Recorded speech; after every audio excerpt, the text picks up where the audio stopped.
Mes chers compatriotes, le 30 juin de chaque année est un moment légitime pour nous tous de célébrer l'accession de notre pays à la souveraineté nationale et internationale. C'est aussi l'occasion de revisiter le chemin que nous avons parcouru ensemble, de prendre la mesure des défis au plan politique, économique et social, afin d'arrêter les voies et moyens d'offrir un meilleur avenir à notre progéniture. Il y a 60 ans, nos pères fondateurs, parmi lesquels Joseph Kasavubu et Patrice Lumumba, sont parvenus à concrétiser la profonde aspiration du peuple congolais à l'émancipation. Nous gardons tous en mémoire la belle histoire du 30 juin, celle de nos deux héros au tempérament différent, mais tout aussi déterminés pour la cause de l'indépendance. À cet égard, il me paraît juste, 60 ans plus tard, de réconcilier ces deux approches et d'élever Joseph Kasavubu, longtemps oublié, au rang largement mérité de héros national. Dans le même ordre d'idées, je viens de signer l'ordonnance portant nomination du maire et du maire adjoint de Lumumba-Ville dans la province du Sankourou, rendant celle-ci effective et opérationnelle. Le Congo, ce pays voulu et créé sans nous, 75 années plus tôt à Berlin, nous l'aimons et nous le chérissons, unis par le sort et ayant en partage une longue histoire commune, faite de joie, de larmes, de sueur et de sang. Sans équivoque, nos pères ont fait le choix de l'indépendance, de la dignité et de la solidarité nationale, tout en étant conscients du risque encouru par le pays, car à son devenir économique et social, faute d'une préparation adéquate de la jeune nation. L'effondrement du socle de confiance intervenu entre les acteurs politiques nationaux dès le lendemain de la proclamation de notre indépendance est le résultat combiné de l'inexpérience, de la jeunesse de la classe politique et du jeu malsain des convoitises extérieures. Ce départ raté a conduit notre pays, un pays aux promesses pourtant exceptionnelles, dans une descente aux enfers qui a pu paraître interminable et qui n'a épargné aucun secteur de la vie nationale. Déjà avant l'indépendance, dans son discours visionnaire d'Accra en décembre 1958, Patrice Lumumba nous invitait à nous opposer de toutes nos forces à la balkanisation du territoire national sous quelque prétexte que ce soit. Effectivement, comme un serpent de mer, la menace de la balkanisation aura traversé l'histoire de ces 60 dernières années, la rendant tumultueuse et trouble sous l'instigation de puissances extérieures en complicité avec des enfants du pays et des pays voisins. Loin de briser notre volonté de vivre ensemble, je voudrais que les menaces contre notre pays raffermissent les liens historiques et le sentiment patriotique qui font de nous les fils et les filles de la grande nation congolaise au cœur de l'Afrique. Très chers compatriotes, au combat pour l'indépendance s'est substitué un combat pour la démocratie, les libertés fondamentales et le progrès social, comme si, après l'indépendance, le peuple du Congo avait troqué une soumission externe contre une soumission interne. 60 ans durant, malgré les vicissitudes et leur cortège de conséquences douloureuses, notre patrie est restée une et indivisible. Je sais gré à toutes les filles et à tous les fils de la République qui ont lutté jusqu'au sacrifice suprême dans leur détermination à préserver l'intégrité de notre territoire, l'unité nationale et les droits humains. Je n'oublie personne. Je pense à nos vaillants officiers et soldats qui travaillent nuit et jour dans des conditions extrêmement difficiles. Je pense à nos mamans et nos sœurs martyrisées dans leur chair. Je pense à nos enfants victimes des conflits, à qui un triste destin a arraché le simple droit d'espérer. Je pense à nos classes laborieuses, à nos paysans, à tous ceux qui chaque matin affrontent des difficultés de tout genre pour subvenir aux besoins de leur famille. Je pense à l'ensemble de nos forces vives, et en particulier tous les combattants et martyrs de la démocratie, qui, dans la suite d'Étienne Tshisekedi d'heureuse mémoire, ont affronté les répressions les plus sanglantes, les plus barbares, depuis les temps forts de la guerre froide jusqu'à la veille des élections de décembre 2018. Je pense à nos filles et à nos fils, lâchement abattus dans les rues de nos villes et de nos villages, jusqu'à l'intérieur des églises ainsi profanées. Je n'oublie personne, je n'oublie rien, aucune douleur, aucun déchirement ne doit être oublié. Au nom de l'ensemble du peuple congolais, je m'incline une fois de plus devant leur bravoure. Leur héroïsme nous a permis de franchir une étape importante dans notre marche vers l'instauration d'une nation respectueuse de la personne humaine et du caractère sacré de la vie. Mes très chers compatriotes, à vous tous, mes amis, qui avez lutté sans relâche à nos côtés, je vous demande de faire de ce 30 juin 1960 une date illustre que vous garderez ineffaçablement gravée dans vos cœurs, une date dont vous enseignerez avec fierté la signification à vos enfants, pour que ceux-ci, à leur tour, fassent connaître à leurs fils et à leurs petits-fils l'histoire glorieuse de notre lutte pour la liberté. Cet appel prophétique lancé par Patrice Emery Lumumba le 30 juin 1960, je vous demande de le graver indélébile dans votre conscience, car plus que jamais, il demeure d'actualité. Dans sa longue quête pour la démocratie et l'état de droit, notre peuple a enduré les pires atrocités, crimes contre l'humanité et pillage de ses ressources.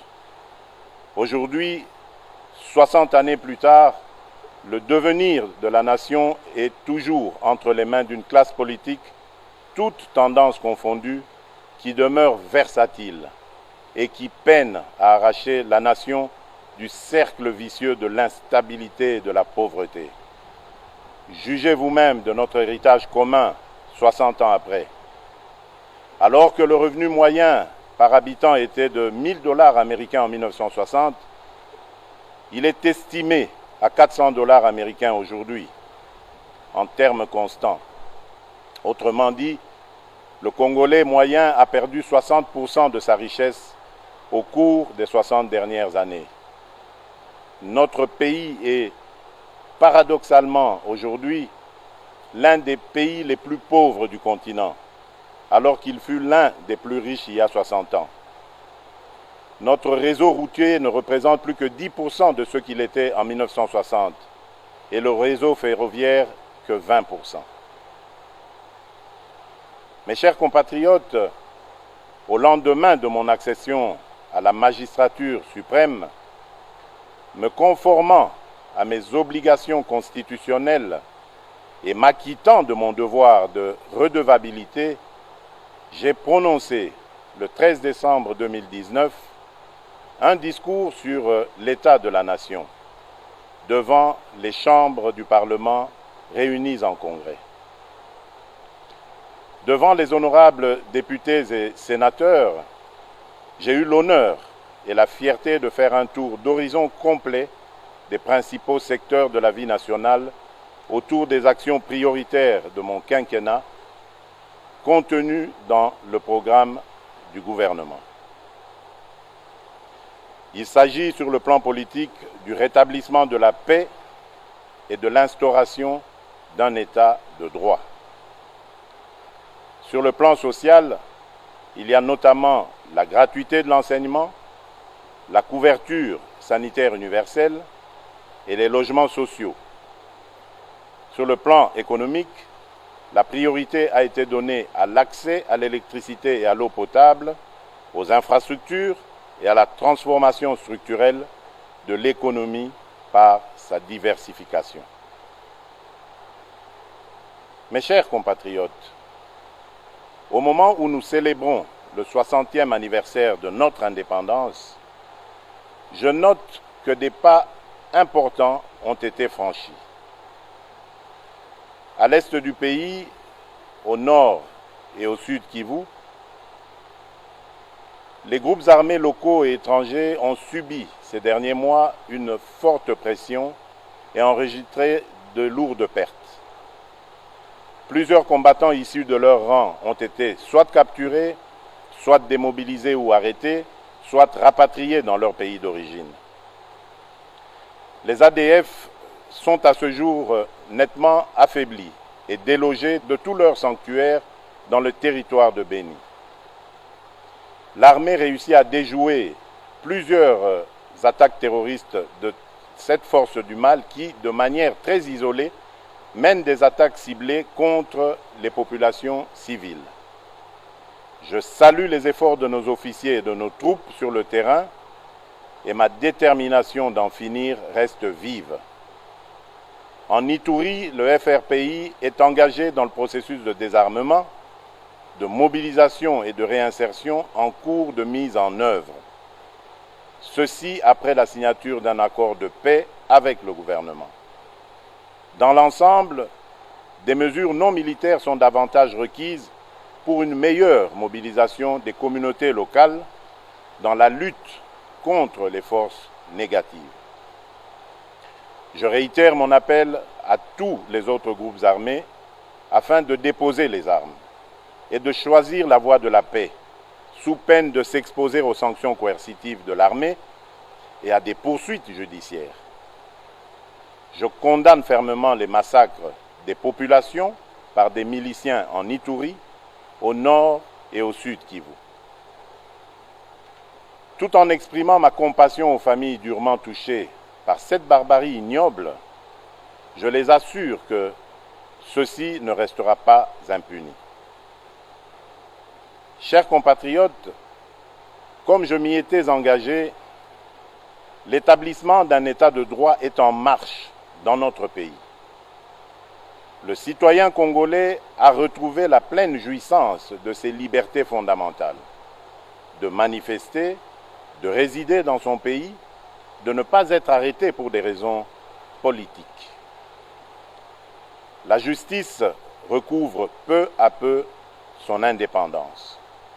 Les avancées enregistrées l'ont été au prix de sacrifices extrêmes. Elles ne peuvent être annihilées par des manœuvres d'arrière-garde qui s'observent chez certains de vouloir légiférer pour déposséder le Conseil supérieur de la magistrature du pouvoir judiciaire qu'il détient pourtant par la Constitution. Point n'est besoin de vous rappeler que la justice élève une nation. La justice est pour un État de droit ce que le sang est pour le corps humain.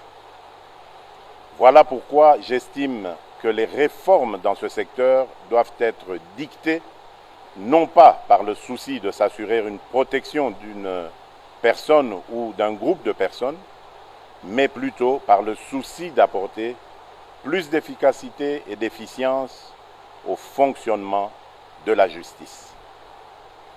En considération de ces éléments, je n'accepterai sous aucun prétexte des réformes dans ce secteur qui, par leur nature et contenu, viendraient porter atteinte à des principes fondamentaux régissant la justice telle que prévue dans notre Constitution, notamment l'indépendance du pouvoir judiciaire, du pouvoir législatif et du pouvoir exécutif, le pouvoir régalien de nomination des magistrats, la gestion du pouvoir judiciaire confiée au Conseil supérieur de la magistrature et bien d'autres. Je m'étais également engagé à rendre l'enseignement de base obligatoire et gratuit pour tous. À ce jour, fréquenter l'école est devenu une réalité pour nos enfants, quelles que soient leurs conditions sociales. En effet, jusqu'à la rentrée de 2019, notre pays était l'un des derniers au monde où l'école primaire était encore payante. Les parents finançaient les 2/3 des coûts de scolarité et 4 millions d'enfants n'étaient pas scolarisés en 2018 parce que les parents devaient choisir entre les nourrir ou les faire étudier. Depuis que nous avons lancé cette grande réforme pour la gratuité, 2,5 millions d'enfants supplémentaires ont pu retrouver le chemin de l'école. Cependant, cet engouement salutaire met en exergue 2 autres importants défis que nous devons relever. Celui des infrastructures d'accueil et celui de la qualité de l'enseignement. Quelles qu'en soient les difficultés, nous sommes sur la bonne voie et nous restons déterminés. Nous pouvons nous réjouir de bénéficier du concours sans précédent de la solidarité internationale pour la prise en charge de cette réforme dont le coût est supérieur à $1 milliard par an. Mais il nous faudra davantage mobiliser nos ressources internes à travers l'impôt pour soutenir à long terme l'éducation de nos enfants. Il s'agit d'une responsabilité collective et prioritaire qui doit interpeller chaque citoyen. J'ai également pris l'engagement de mettre un terme à l'impunité pour donner un sens à la lutte contre la corruption et les antivaleurs, car celles-ci sont à la base de presque tous les maux dans les différents secteurs de la vie nationale. Quelques mois après mon avènement, des ministres du gouvernement central et des ministres provinciaux ont été suspendus de leurs fonctions, déférés devant la justice et condamnés pour des faits de corruption et d'abus d'autorité. Aussi, ai-je à cet égard créé par ordonnance datée du 28 mars dernier une agence de prévention et de lutte contre la corruption, en abrégé APLC, qui a pour mission de prévenir et de lutter contre la corruption qui gangrène le pays en amont de l'action des institutions judiciaires. Sur le plan économique, j'ai fait de l'accès à l'électricité une priorité. Plusieurs projets publics et privés sont en cours de démarrage, notamment une centrale solaire de 1000 MW à Kinshasa et d'autres à l'intérieur du pays. En outre, au-delà des conférences et débats publics sur la question, le méga-projet du Grand Tinga est au cœur des transactions susceptibles de lui donner un coup d'accélérateur inespéré.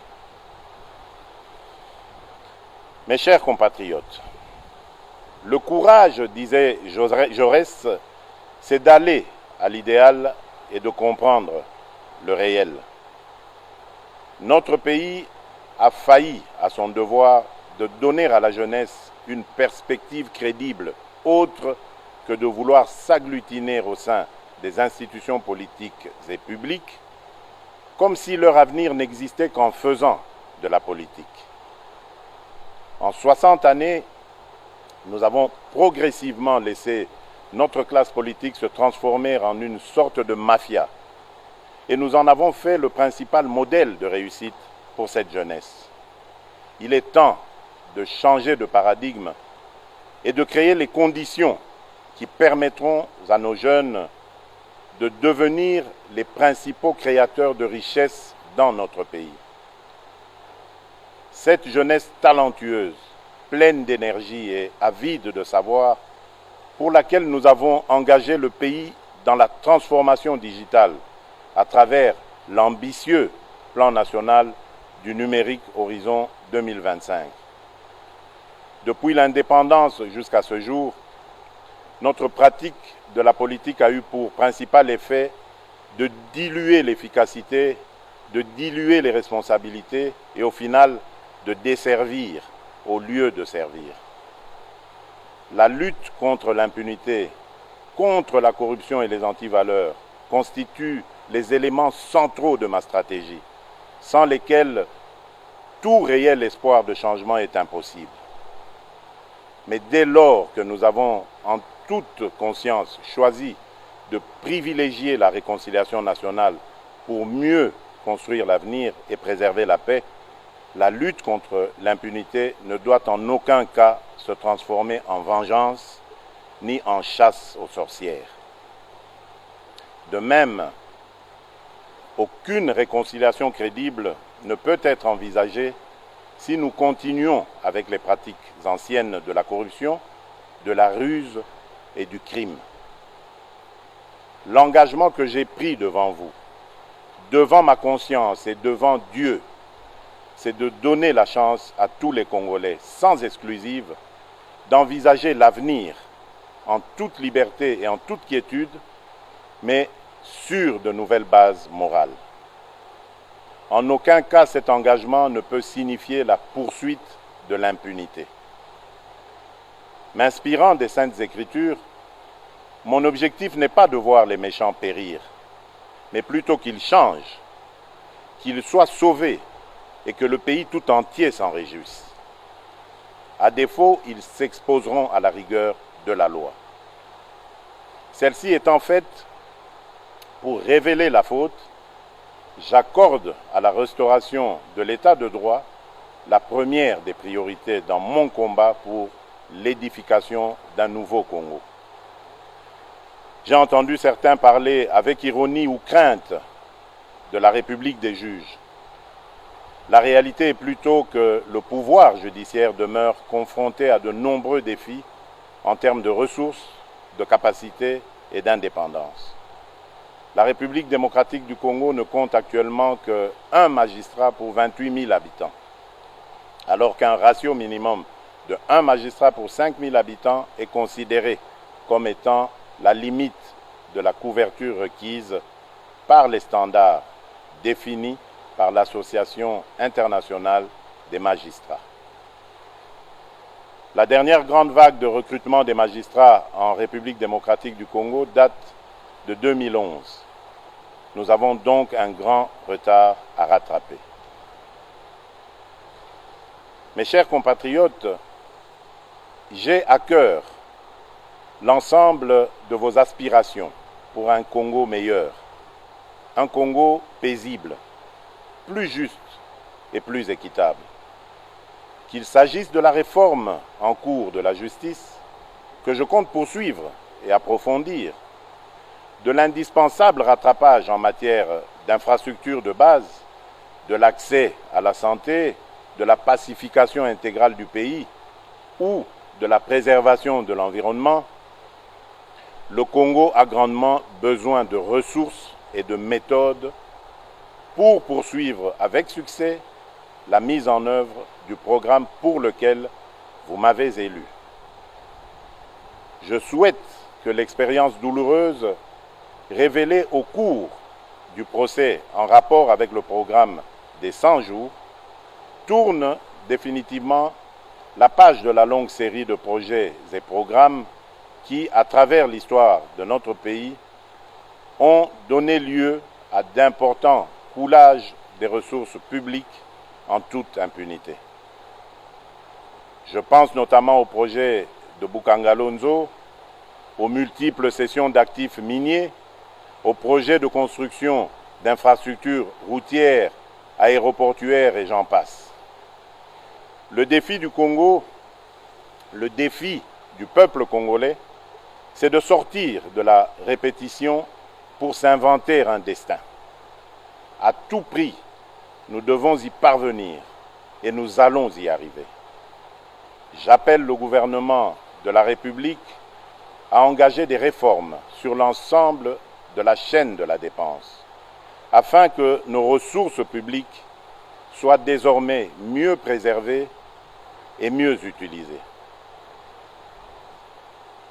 Mes chers compatriotes, alors que nous nous étions engagés à faire de 2020 une année de l'action décisive, la force du destin a fait coïncider cette année du 60e anniversaire avec l'une des crises sanitaires et économiques les plus intenses que notre civilisation ait connues, l'apparition de la Covid-19. Cette crise est également un rappel à l'humilité que nous devons adopter face à l'accélération imprévue du mouvement de l'histoire. La Covid-19 qui affecte aujourd'hui tous les continents et qui frappe indistinctement tous les habitants de la planète représente la plus grave crise sanitaire qu'ait connue le monde depuis la grippe espagnole. Toutes les certitudes idéologiques sur lesquelles est fondé l'ordre économique mondial sont aujourd'hui remises en question.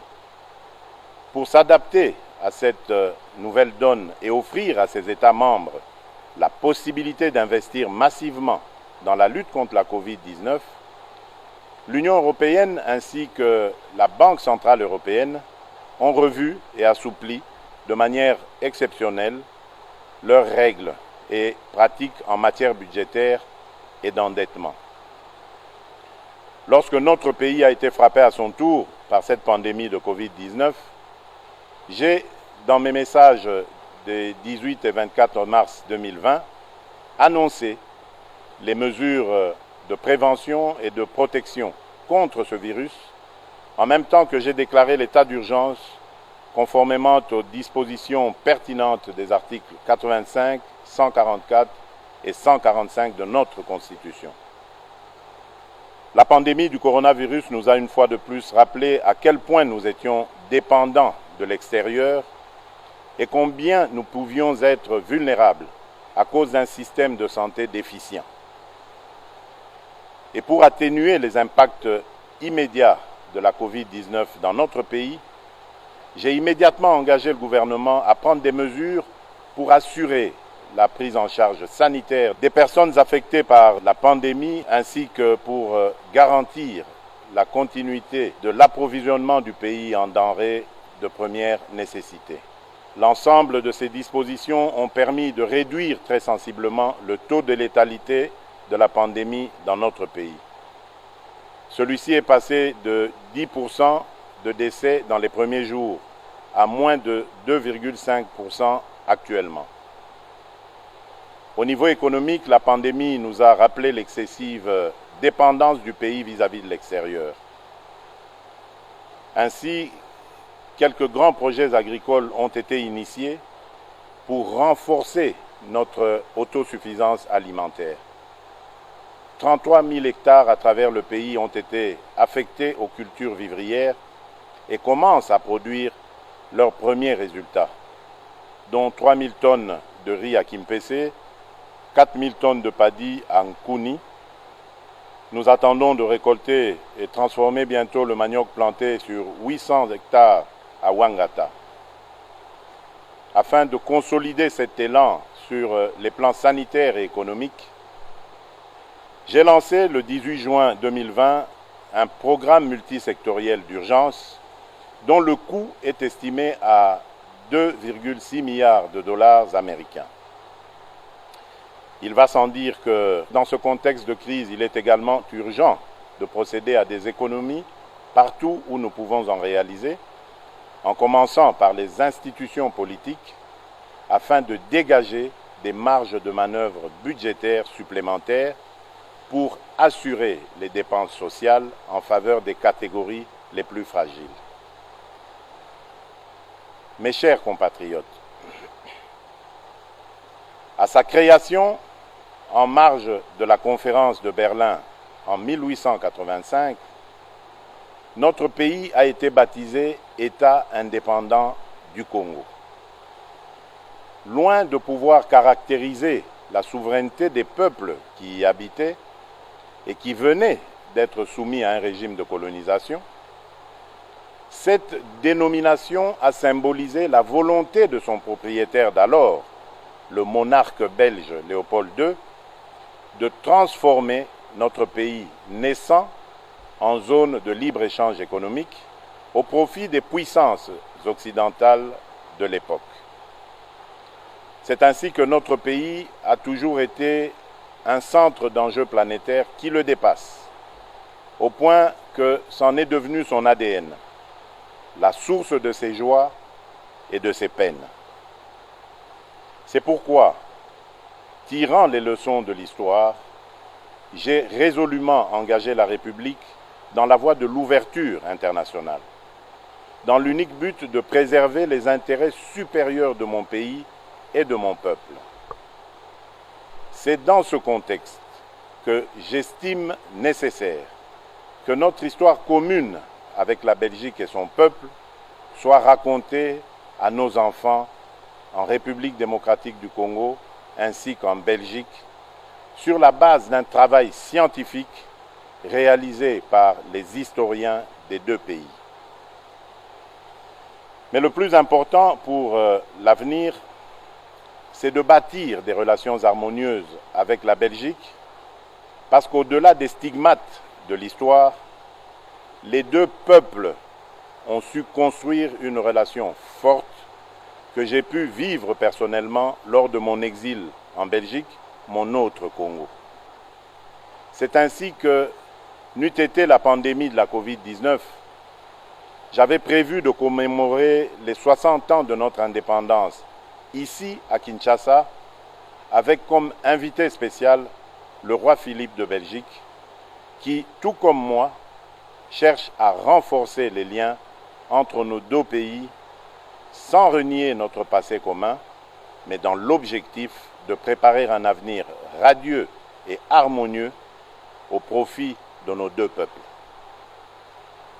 J'ai parcouru le monde durant ces 17 derniers mois pour porter mon message, que dis-je, notre message, celui de l'aspiration du peuple congolais à la paix, une paix sincère et durable avec tous, dans le cadre d'une coopération économique fondée sur des intérêts mutuels bien compris. J'ai reçu partout un accueil enthousiaste, parfois au-delà de mes attentes. Et la voix de la République démocratique du Congo dans le concert des nations compte désormais plus qu'avant. Notre pays, naguère victime de guerres d'agression, assure désormais des médiations de paix et offre ses bons offices, notamment entre l'Égypte et l'Éthiopie, en rapport avec le différend relatif aux eaux du bassin du Nil, ou encore aux côtés de l'Angola pour la recherche de la paix entre le Rwanda et l'Ouganda dans l'intérêt de la paix dans l'ensemble de la sous-région des Grands Lacs. Mais nombreux déplacements ont également hissé la coopération au développement en faveur de la République démocratique du Congo à un niveau sans précédent. Rien que pour la Banque mondiale et le Fonds monétaire international, depuis février 2019 jusqu'à ce jour, notre pays a mobilisé plus de 3,4 milliards de dollars en dons et en prêts approuvés par ces deux institutions, desquels environ 1 milliard ont déjà été décaissés. Au niveau bilatéral, les nouveaux engagements financiers générés en faveur du Congo à la suite de cette intense activité diplomatique dépassent le milliard de dollars, dont plus de 600 millions rien que pour les États-Unis d'Amérique, pays avec lequel nous avons établi une relation privilégiée et stratégique. J'ai cependant constaté que les flux d'aide publique approuvés en faveur de la République démocratique du Congo tardent souvent à être décaissés, parfois jusqu'à 11 mois de retard, à cause des pesanteurs inexplicables, voire inacceptables, liées aux formalités administratives et législatives de mise en vigueur des différents accords de dons ou de prêts. L'urgence de nos défis économiques et humains ne peut continuer de s'accommoder de tels atermoiements funestes. Mes chers compatriotes, je suis bien conscient que dans votre fierté légendaire, vous ne pouvez vous contenter d'une situation de dépendance structurelle à l'aide publique internationale. C'est pourquoi je nous invite à concentrer l'essentiel de notre fierté nationale à promouvoir le sens de la valeur du travail, la création de la richesse, le paiement d'un impôt juste et l'exercice de la solidarité nationale. Mes très chers compatriotes, alors que l'œuvre du redressement de notre pays postule le rassemblement de toute la nation autour de l'essentiel, nous devons affronter en même temps les contingences imposées par cette expérience inédite de coalition politique formant la majorité.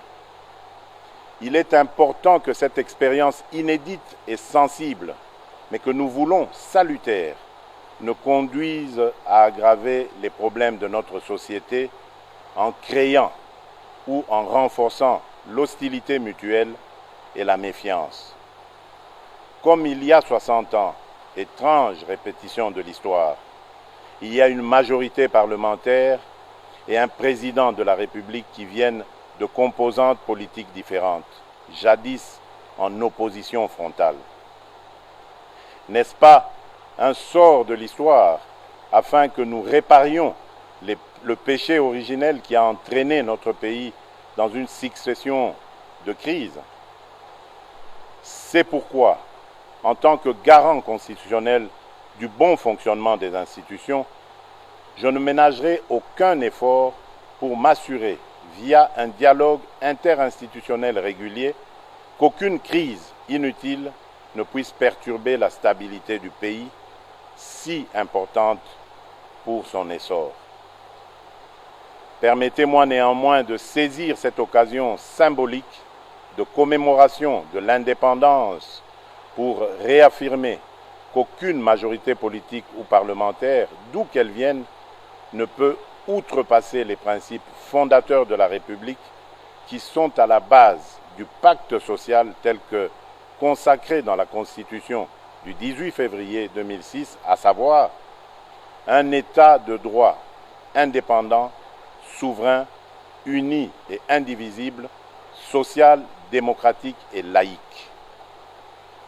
Mes chers compatriotes, j'observe souvent la ferveur avec laquelle nombre de mes concitoyens s'indignent lorsqu'il est porté atteinte aux droits et libertés des personnes de couleur sous d'autres cieux, notamment dans les vieilles démocraties.